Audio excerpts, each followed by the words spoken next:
सहायक स्वामी सखा, तुम ही सबके रखवारे हो।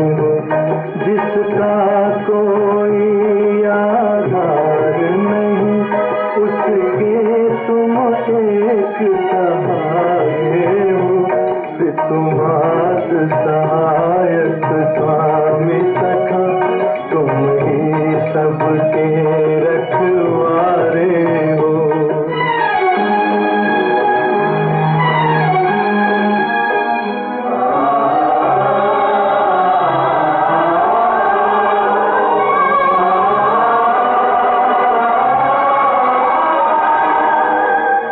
तेरी लीला अपरंपार प्रभु, तेरी महिमा सबसे न्यारी है।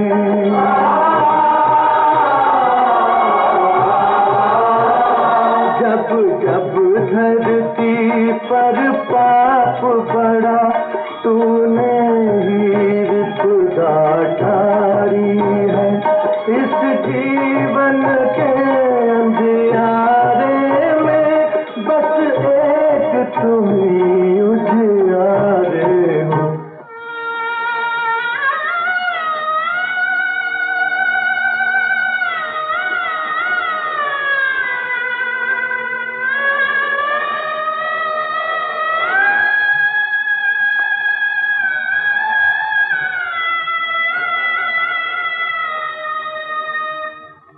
एक नाम तेरा ही सच्चा है, बाकी सब झूठी माया है।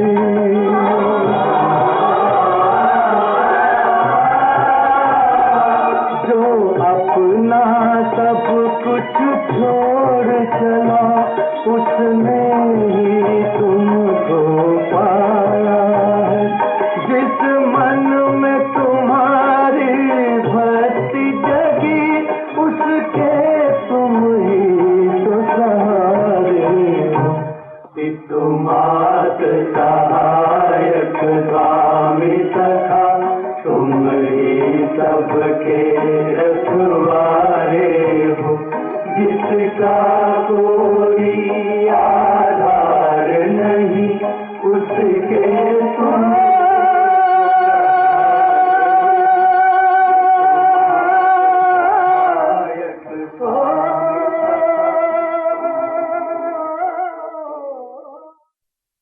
ओम शांति। 2/7/2026 प्रातः मुरली। ओम शांति। बाप दादा मधुबन। बाबा आज कह रहे हैं, मीठे बच्चे, तुम विकारों का दान दे दो तो राहु का ग्रहण उतर जाएगा। दे दान तो छूटे ग्रहण। मीठे बच्चे, तुम विकारों का दान दे दो तो राहु का ग्रहण उतर जाएगा। दे दान तो छूटे ग्रहण। प्रश्न, वृक्षपति बाप अपने भारतवासी बच्चों पर बृहस्पति की दिशा बिठाने के लिए कौन सी स्मृति दिलाते हैं? उत्तर, हे भारतवासी बच्चों, तुम्हारा आदि सनातन देवी देवता धर्म अति श्रेष्ठ था। तुम सर्वगुण संपन्न 16 कला संपूर्ण थे। तुम मुझ सागर के बच्चे काम चिता पर बैठ काले हो गए हो। ग्रहण लग गया है। अब मैं तुम्हें फिर से गोरा बनाने आया हूँ। ये स्मृति आने से बृहस्पति की दशा बैठ जाती है। गीत ओम नमो शिवाय। ओम शांति। ये किसकी महिमा सुनी? बेहद के बाप की। ऊंचते ऊंच बाप परम पिता परमात्मा ही है। लौकिक बाप के लिए तो सब नहीं कहेंगे। बच्चे जानते हैं सब आत्माओं का पारलौकिक बाप वो है ऊंचते ऊंच। उनका नाम ही है शिव। बिगड़ नाम रूप के तो कोई चीज होती नहीं। इस समय सबको राहु का ग्रहण लगा हुआ है, इसलिए इनको आयरन एजेड वर्ल्ड कहा जाता है। दशाएं भी होती है, बृहस्पति की दशा, शुक्र की दशा। अब तुम्हारे ऊपर है बृहस्पति की दशा, जिसकी महिमा सुनी। ऊंचते ऊंच भगवान शिव बाबा। उनका असुल नाम है शिव। बाकी किस्म किस्म के अनेक नाम रख दिए हैं, असुल नाम है शिव बाबा। बाप समझाते हैं मैं बीज रूप चैतन्य हूँ। सचित कहते हैं, फिर कहते हैं वो सुख का सागर है, आनंद शांति का सागर है। महिमा सारी उस एक की ही है। भारतवासी महिमा गाते हैं परंतु समझते कुछ भी नहीं, एकदम पत्थर बुद्धि हो गए हैं। पत्थर बुद्धि किसने बनाया? रावण ने। सतयुग में भारतवासी पारस बुद्धि थे। आज से 5000 वर्ष पहले ये भारत पारसपुरी था, जिसमें देवी देवता रहते थे। भारत ही अविनाशी खंड गाया हुआ है। भारत में ही पारस बुद्धि देवता थे। इस समय पत्थर बुद्धि पतित रहते हैं। पतित कैसे बनते हैं ये भी बाप ने समझाया है। द्वापर से जब काम चिता पर बैठे हैं तो काले बन जाते हैं। काम अग्नि में सब भस्म हो गए हैं। उसमें भी खास भारत की बात है। भारत में पारस बुद्धि देवताओं का राज्य था। उनको विष्णुपुरी राम राज्य भी कहा जाता था। ये बाप आकर बताते हैं, मीठे मीठे लाडले बच्चों, जब तुम सतयुग में थे, सर्वगुण संपन्न थे। ये तुम्हारी महिमा है। वहाँ विकार होते नहीं। द्वापर से रावण, 5 विकारों का राज्य शुरू हुआ है।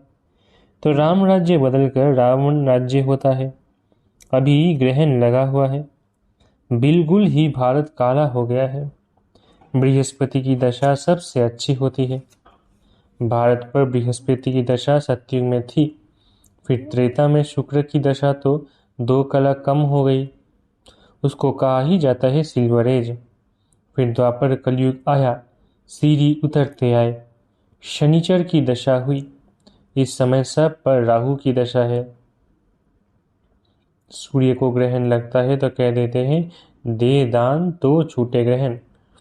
अब रूहानी बाप बच्चों को समझाते हैं, ये है रूहानी ज्ञान। ये कोई शास्त्रों का ज्ञान नहीं है। शास्त्रों के ज्ञान को भक्ति मार्ग कहा जाता है। सतयुग त्रेता में भक्ति होती नहीं। ज्ञान और भक्ति, फिर है वैराग्य, अर्थात इस पुरानी दुनिया को छोड़ना होता है। यह है शूद्र वर्ण। विराट रूप दिखाते हैं ब्राह्मण, देवता, क्षत्रिय, वैश्य। ये भारत की ही कहानी है। विराट रूप बनाते भी है परंतु पत्थर बुद्धि समझते नहीं। पत्थर बुद्धि क्यों है? क्योंकि पतित है। भारतवासी ही पारस बुद्धि थे, संपूर्ण निर्विकारी थे। आज से 5000 वर्ष पहले भारत स्वर्ग था और कोई खंड नहीं था। ये बाप समझाते हैं। ये राज्य कौन सिखाते हैं? शिवाचार्य। ये है ज्ञान का सागर। कोई मनुष्य को ज्ञान का सागर, सर्व का पतित पावन नहीं कह सकते। सर्व का लिबरेटर एक ही बाप है। बाप खुद ही आते हैं दुख में रावण से लिबरेट करने, फिर गाइड बन ले जाते हैं। उनको रूहानी पंडा कहा जाता है। बाप कहते हैं, मैं तुम सर्व आत्माओं का पंडा हूँ, सबको वापस ले जाऊंगा। मेरे जैसा गाइड कोई होता नहीं। कहते भी है, godfather is liberator, guide blissful. सब के ऊपर रहम करते हैं। ये सब सागर के बच्चे काम चिता पर बैठ जल मरे हैं। उसमें भी खास भारत की बात है। बाप कहते हैं, तुम 16 कला संपूर्ण निर्विकारी थे। अब काम चिता पर बैठ तुम क्या बन गए हो?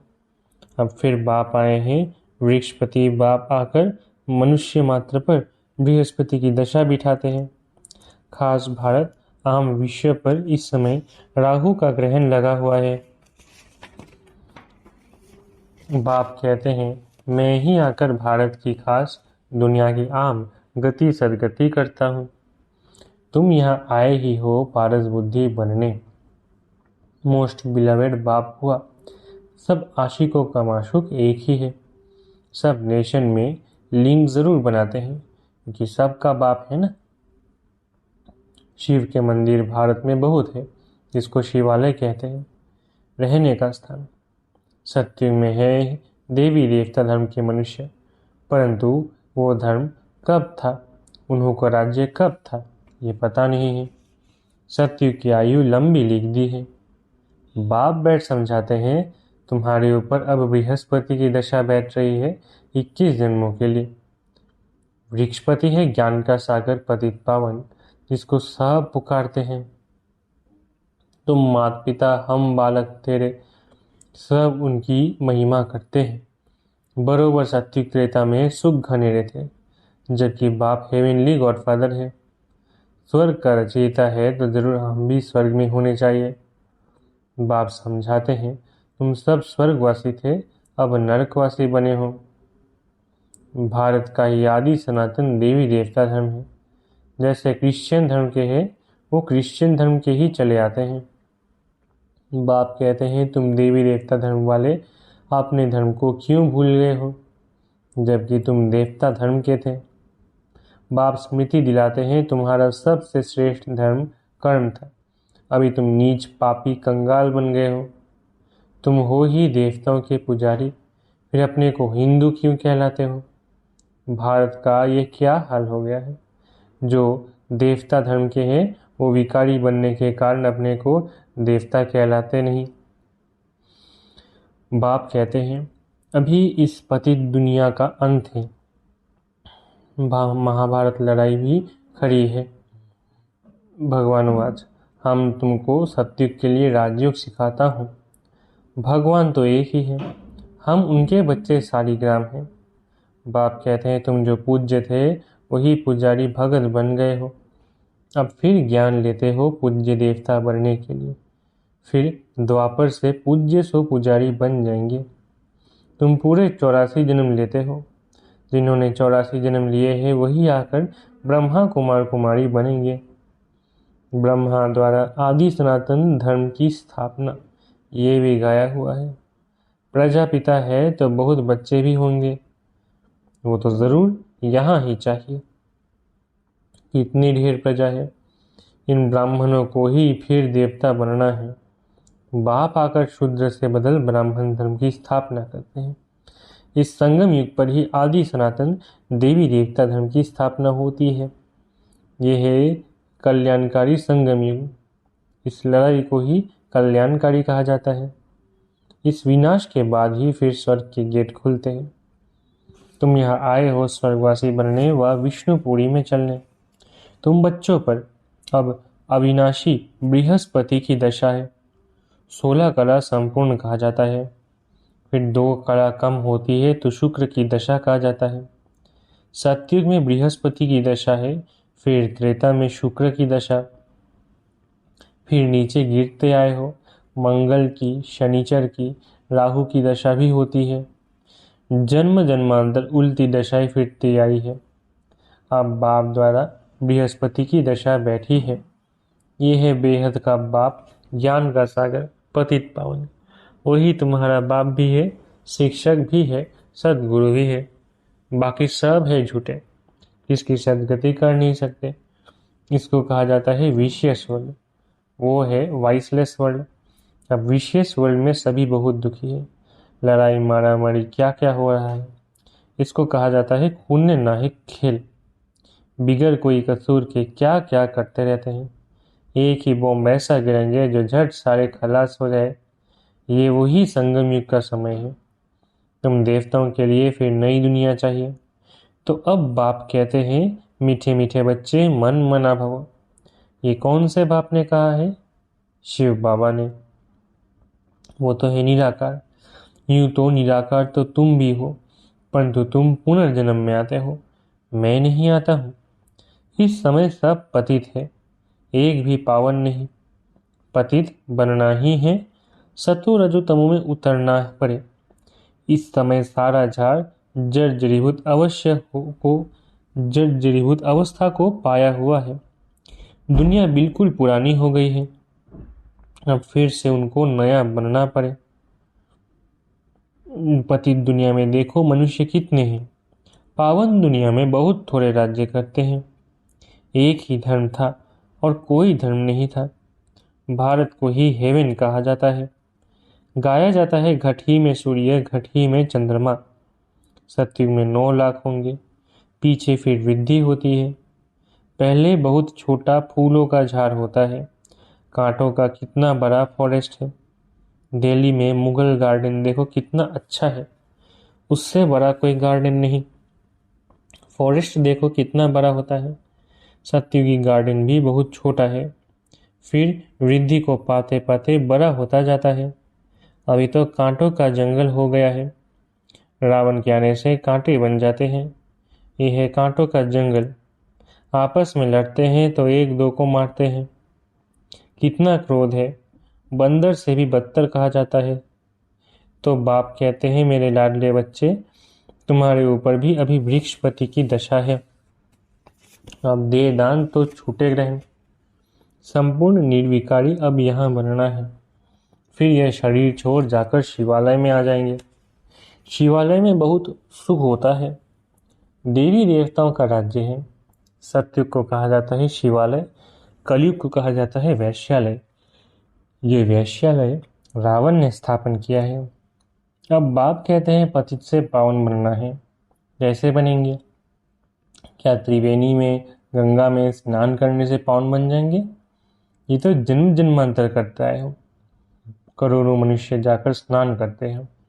बहुत नदियाँ, नाले, तालाब आदि है जहाँ पानी देखते हैं, जाकर स्नान करते हैं, क्योंकि अपने को पतित समझते हैं। अब पारसनाथ तुम्हारी पारस बुद्धि बना रहे, तो ऐसे पारसनाथ बाप को कितना प्यार से याद करना चाहिए। अच्छा, मीठे मीठे सिखिलर है बच्चों प्रति माता पिता बाप दादा का याद करो गुड मॉर्निंग। रूहानी बाप की रूहानी बच्चों को नमस्ते। हम रूहानी बच्चों की रूहानी माता पिता बाप दादा को याद प्यार, गुड मॉर्निंग और नमस्ते।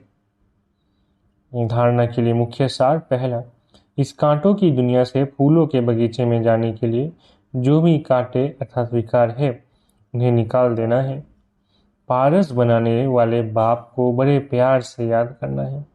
दूसरा, इस कल्याणकारी संगम युग पर शूद्र से ब्राह्मण सो देवता बनने का पुरुषार्थ करना है। राहु के ग्रहण को उतारने के लिए विकारों का दान देना है।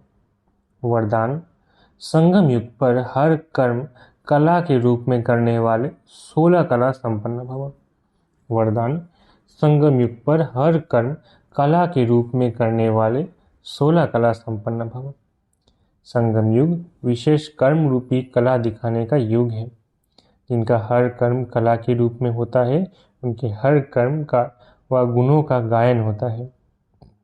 16 कला संपन्न अर्थात हर चलन संपूर्ण कला के रूप में दिखाई दे। यही संपूर्ण स्टेज की निशानी है। जैसे साकार के बोलने चलने सभी में विशेषता देखी तो ये कला हुई। उठने बैठने की कला, देखने की कला, चलने की कला थी। सभी में न्यारापन और विशेषता था। तो ऐसे फॉलो फादर कर 16 कला संपूर्ण बनो, संपन्न बनो। स्लोगन, पावरफुल वो है जो फौरन परख कर फैसला कर दे। स्लोगन, पावरफुल वो है जो फौरन परख कर फैसला कर दे। अव्यक्तिशाली, ज्वाला स्वरूप स्थिति में रहे शक्तिशाली याद का अनुभव करो।